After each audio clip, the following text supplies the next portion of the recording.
Hi, welcome back to the series we're doing on ethics. Last time we talked about God and the good, and we can talk about some objections that will come up that need to be discussed. I'm not going to discuss all of them here. This is just me laying out the terrain about this moral law on God and the good.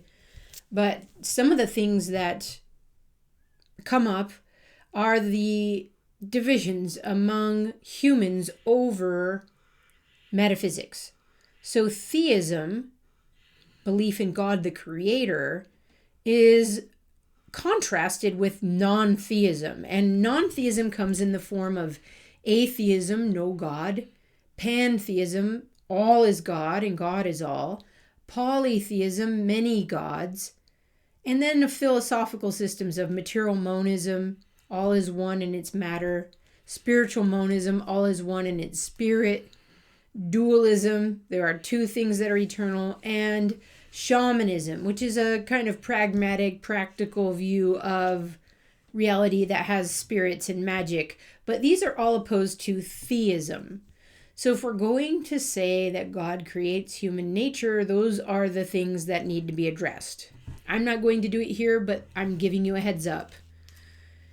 We also talked about the good is clear, and it's clear that some is eternal and only some is eternal. So clarity, this view that some things are clear to reason, is opposed to skepticism, which says nobody can really know, and fideism, which says nobody can really know, you just got to believe anyway. And those are going to oppose this view of clarity. So just giving you a heads up, these are things that need to be dealt with in order to establish the good and a moral law based on the good. Clarity is also opposed to separating our intellect, which is based on reason, from our emotions and our will. So sometimes that happens. We go into non-cognitivism, feeling-based responses, or we go into anti-intellectualism, we're against reason; we go into pragmatism, just do what works. So these are hindrances to objective morality. I think I'm going to pause here because next time I want to bring up competing ethical systems, because we're going to find out that the good based on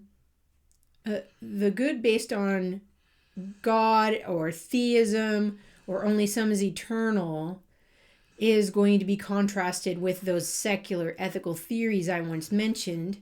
And they are competing, and we should mention the competing systems. And we'll have to also mention, if we say the good is based on human nature, then we should also talk about what evil is. All right, so next time I want to talk about the secular ethical theories that compete with the good, and evil that competes with the good. All right, thank you for joining me. Don't forget to like, subscribe, and share.